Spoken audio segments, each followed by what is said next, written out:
حضرت داتا گنج بخش علی حجویری علیہ رحمہ کشف المعجوب کے اندر لکھتے ہیں کہ جو فرمایا گیا کہ جس نے توبہ کی اللہ نے اس کی مغفرت کر دی، تو ایک بزرگ کا قول نقل کیا کہ جس کو اللہ نے بخشنا تھا اللہ نے اس کو توبہ کی توفیق دے دی، اس کو بلایا ہی اسے ہے جس نے مغفرت کرنی تھی۔ تو توبہ کی توفیق کا نصیب ہو جانا یہ اللہ کی خاص رحمتیں ہیں، اور توبہ کرنے والا اللہ کی خاص رحمتیں پاتا ہے۔ توبہ کرنے والا جب اس کے حضور حاضر ہوتا ہے تو اللہ تعالیٰ اس پہ بہت خوش ہوتا ہے۔ اللہ کے محبوب علیہ السلام نے باقاعدہ ایک مثال سے یہ حقیقت سمجھائی کہ توبہ کرنے والے کے لیے اللہ کی خوشی کا عالم کیا ہوتا ہے، اللہ کیسے خوش ہوتا ہے توبہ کرنے والے پر۔ تو حضور نے ارشاد فرمایا ایک بندہ لمبا سفر کر کے اور صحرا کے اندر ایک لمبے سفر پہ تھا، تو راستے کے اندر اس نے چند لمحوں کے لیے سستانے کے لیے دوپہر کاٹنے کے لیے ایک درخت کے ساتھ اپنا جانور باندھا اور خود سو گیا۔ اس کا خیال تھا چند لمحوں کے لیے آنکھوں کی نیند نکالوں گا اور آگے بڑھ جاؤں گا، اس لیے اس نے سامان بھی سواری اونٹ کے اوپر جو لدا ہوا سامان تھا، اس میں کھانا تھا، پینا تھا، دیگر ضروریات کی چیزیں تھیں، تو وہ بھی نہیں اتارا، کجاوے پر ہی پڑا رہا کہ چند لمحوں کے لیے میں نے کمر سیدھی کرنی اور آگے چلے جانا ہے۔ تو تھوڑی دیر کے بعد اس کی آنکھ کھلی تو کیا دیکھتا ہے کہ اونٹ ماں ساز و سامان کے غائب ہے۔ تو صحرا میں اونٹ کا گم جانا زندگی گم جانے کے مترادف ہے۔ تا حد نظر نہ کوئی آبادی، نہ کوئی انسانی وجود، تو پھر زندگی نہیں موت کے منہ میں اپنے آپ کو دھکیل لینا ہے جنگل میں اگر آپ کے پاس کچھ باقی نہیں بچتا ہے۔ تو اس نے دیکھا کہ سواری غائب ہے، تو سواری غائب ہے تو اس کے اوپر جو سامان تھا وہ بھی غائب ہے، تو وہ دائیں بائیں بھاگا دوڑا اس خیال سے کہ میں جو ہے وہ اپنی سواری کو تلاش کر لوں، لیکن سواری نہیں مل پائی۔ تو پھر وہ دوبارہ آیا اور اسی جگہ بیٹھ گیا، اب موت کا انتظار کرنے لگا۔ چونکہ صحرا میں سواری گم گئی اور میلوں تک انسانی آبادی ہی نہیں ہے، تو وہیں پیاس سے ہلکان ہوا، بے چین ہوا، وہاں درخت کے ساتھ ٹیک لگا کے موت کا منتظر ہو کے بیٹھ جاتا ہے، اور یوں بیٹھے بیٹھے اس کی آنکھ لگ جاتی ہے۔ اچانک اس کی آنکھ کھلتی ہے تو کیا دیکھتا ہے کہ اونٹ ماں ساز و سامان کے پاس کھڑا ہے۔ تو اونٹ کا ملنا زندگی مل جانا تھا، تو وہ اتنا خوش ہوا کہ خوشی سے اس کی زبان بل کھا گئی۔ وہ کیا کسی نے کہا نا کہ جب بھی تیری قربت کے امکان نظر آئے ہم اتنے خوش ہوئے کہ پریشان نظر آئے۔ تو کہنا تو یہ تھا کہ اے اللہ تو میرا رب اور میں تیرا بندہ، لیکن وہ خوشیوں کے ہجوم میں درک گیا اور کیا کہتا ہے، اللہم انت عبدی وانا ربک، اے اللہ تو میرا رب، تو میرا بندہ اور میں تیرا رب۔ تو اس قدر وہ خوشیوں میں درک گیا کہ اس کو اپنی زبان پہ قابو اور کنٹرول نہ رہا۔ کسی کے آنے سے ایسے ہوش اڑے ساقی کے، شراب سیخ پہ ڈالی اور بوتل میں کباب۔ تو کہتا ہے اللہم انت عبدی وانا ربک، تو میرا بندہ اور میں تیرا رب۔ تو یہ اس کی زبان قابو میں نہ رہی اور وہ بل کھا گیا، خوشیوں کا ہجوم ایسا ہوا۔ تو اللہ کے محبوب نے یہ مثال بیان کرنے کے بعد ارشاد کیا، مجھے بتاؤ اس بندے کو کتنی خوشی ہوئی کہ زبان پہ قابو نہیں، جذبات پہ کنٹرول نہیں، کہنا کچھ ہے بول کچھ رہا ہے۔ تو صحابہ نے عرض کی حضور بہت خوشی ہے۔ تو فرمایا جس طرح یہ بندہ اونٹ کے ملنے پر واپس آنے پہ خوش ہوا، حتیٰ کہ خوشیوں کے ہجوم میں اس کی زبان بھی قابو میں نہیں رہی، یہ بتا رہا ہے خوشیوں کے وفور کا عالم اور مسرتوں اور جو ہے وہ خوشیوں کی کثرت کا عالم بتا رہا ہے۔ تو فرمایا یہ بڑا خوش ہوا جب کوئی بندہ پلٹ کے مالک کی دہلیز پہ آتا ہے، اللہ اس سے بھی زیادہ خوش ہوتا ہے کہ میرا بندہ میری چوکھٹ پہ آ گیا۔ تو پھر اللہ یہ نہیں دیکھتا کہ اس کے گناہ کتنے ہیں، سمندر کی جھاگ کے برابر بھی گناہ ہو تو معاف کر دیے جاتے ہیں، اس لیے کہ میرا بندہ پلٹ کے میری چوکھٹ پہ آیا ہے۔ تو توبہ اللہ کو محبوب ہے، اللہ کو مطلوب ہے، اللہ کو چاہیے کہ بندہ اس کے حضور آئے اور پھر اللہ جل شانہ اس کی مغفرت و بخشش فرما دیتا ہے۔ یہ موسم نور کے موسم ہے۔ عام دنوں میں بھی توبہ کرو، دن میں کرو یا رات کو کرو، کسی بھی مقام پہ توبہ کرو، اللہ معاف کر دینے والا ہے۔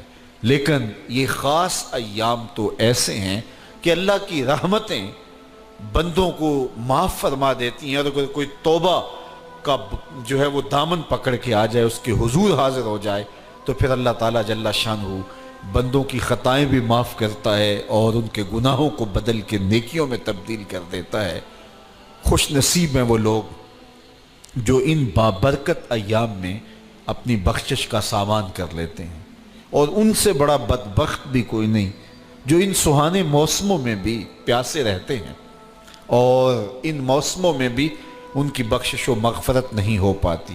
رت سہانی ہو، موسم اچھا ہو، تو مجھے بتاؤ کہ جو اس موسم میں بھی اپنے آپ کو محروم رکھے تو اس سے بڑی بد نصیبی کیا ہوگی۔ اللہ کے محبوب علیہ السلام نے منبر کی تینوں سیڑھیوں پہ قدم رکھتے ہوئے آمین آمین پکارا، تو حضور علیہ السلام سے عرض کیا گیا، یا رسول اللہ صلی اللہ علیہ وسلم، ہر سیڑھی پہ قدم رکھتے ہوئے آپ نے آمین کہا، تو آپ نے کس بات پہ آمین کہا؟ فرمایا جبریل امین حاضر خدمت ہوئے اور انہوں نے کہا اس شخص کی ناک خاک آلود ہو جو ماہ صیام رمضان المبارک کو پائے اور اپنی بخشش نہ کروا سکے۔ تو میں نے اس پہ آمین کہا کہ اتنا مقدس مہینہ نصیب ہو، اتنا سہانا موسم آئے، اور وہ پھر جہاں کھڑا تھا وہی کا وہی کھڑا رہے۔ میں اور آپ اپنا محاسبہ کر سکتے ہیں۔ موسم رحمت اور فصل نور رمضان المبارک اپنا آدھا سفر طے کر چکا ہے، یہ مبارک مہینہ آدھا سفر اس کا بھی باقی ہے۔ تو میں اور آپ ذرا اپنے آپ کو اپنے ضمیر کی عدالت میں کھڑا کر کے اپنے آپ کو دیکھ کر کے دیکھیں، سوچیں کہ ہم نے ان 15 دنوں کے اندر کتنا سفر طے کیا۔ 29-30 شعبان کو ہم جہاں کھڑے تھے، کیا ہم آج بھی وہیں کھڑے ہیں یا ہمارا کچھ سفر بہتری کا ہوا ہے؟ اور اگر ہم وہیں کے وہیں کھڑے ہیں تو پھر ابھی وقت ہے، ہم بقیہ 15 دنوں میں اللہ کی رضا جوئی کے لیے کوشاں ہو جائیں، ورنہ کتنی بڑی وعید ہے۔ جبریل دعا کر رہے ہیں اور اس پہ حضور آمین کہہ کے مہر لگا رہے ہیں، اس شخص کی ناک خاک آلود ہو جو ماہ صیام کو پائے اور اپنی بخشش نہ کروا سکے۔ مجھے اور آپ کو پتہ ہے کہ ہم کہاں کھڑے ہیں۔ بل الانسان علی نفسہ بصیرہ ولو القی معاذیرہ، انسان خود اپنے آپ کو جانتا ہے کہ میں کہاں کھڑا ہوں، وہ اپنے آپ کو خود دیکھتا ہے۔ ایک تو فیصلہ قیامت کے دن ہوگا، نامہ اعمال تولے جائیں گے، اور نامہ اعمال کے تلنے کے بعد پتہ چلے گا نیکیاں کتنی ہیں اور برائیاں کتنی ہیں۔ لیکن ایک ہم اپنے ضمیر کے اندر ترازو گاڑ کر کے اپنے عمل تول سکتے ہیں، اور ہمیں پتہ ہے ہم نے نیکیاں کتنی کی، ہمیں پتہ ہے ہم نے برائیاں کتنی کی۔ جو نیکیاں کی ان میں اللہ کی رضا کے لیے کتنی کی، لوگوں کے دکھاوے کے لیے کیا کیا، خواہش نفس کے لیے کیا کیا، لوگ اس کو نیکی سمجھتے رہے لیکن ہم تو سمجھتے ہیں وہ نیکی ہے کہ نہیں ہے۔ اس طرح جو برائیاں کی وہ تو برائیاں ہیں۔ تو میں اور آپ اپنے ضمیر کی عدالت میں ترازو گاڑ لیں اور اپنے اعمال کو ابھی تول لیں۔ فرمایا گیا حاسبوا قبل ان تحاسبوا، قبل اس سے کہ تمہارا حساب کیا جائے تم اپنا حساب پہلے ہی کر لو۔ تو اپنے اندر کی ستھرائی، اپنے اندر کی پاکیزگی،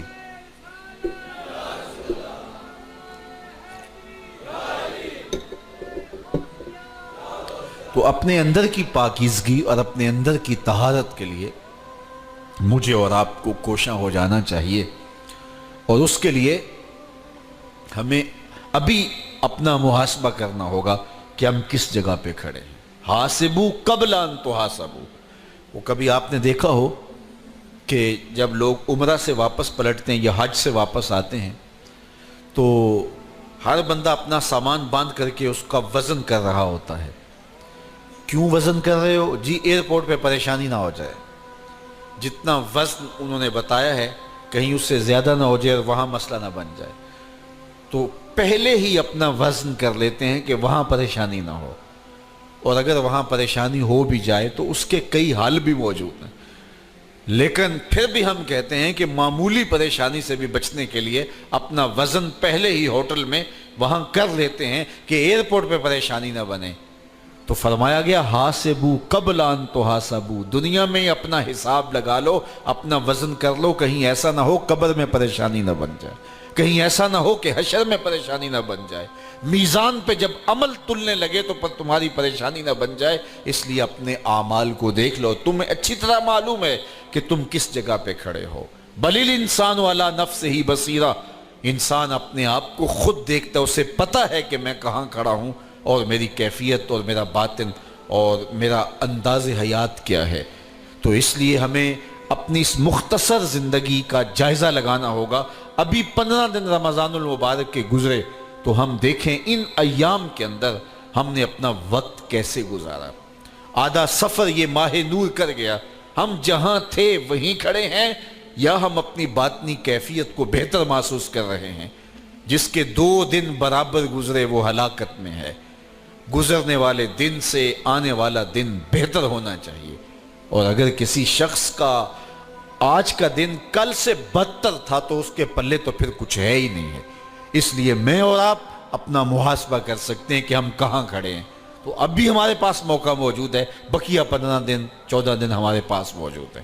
تو فرمایا اس شخص کی ناک خاک آلود ہو جس نے ماہ صیام رمضان المبارک کو پایا، اور رمضان المبارک کے اندر اس نے کثرت عبادت کے ذریعے اور محاسبہ نفس کے ذریعے اور دیگر ذرائع سے اپنی مغفرت نہ کروائی۔ چونکہ اللہ کے محبوب کا ایک اور فرمان ہے، ارشاد فرمایا من صام رمضان ایمانا و احتسابا غفر له ما تقدم من ذنبہ، جس نے ماہ صیام کے روزے رکھے ایمان کی حالت میں اور محاسبہ نفس کے ساتھ، اللہ کے محبوب فرماتے ہیں اللہ اس کے پچھلے سارے گناہ معاف فرماتے ہیں۔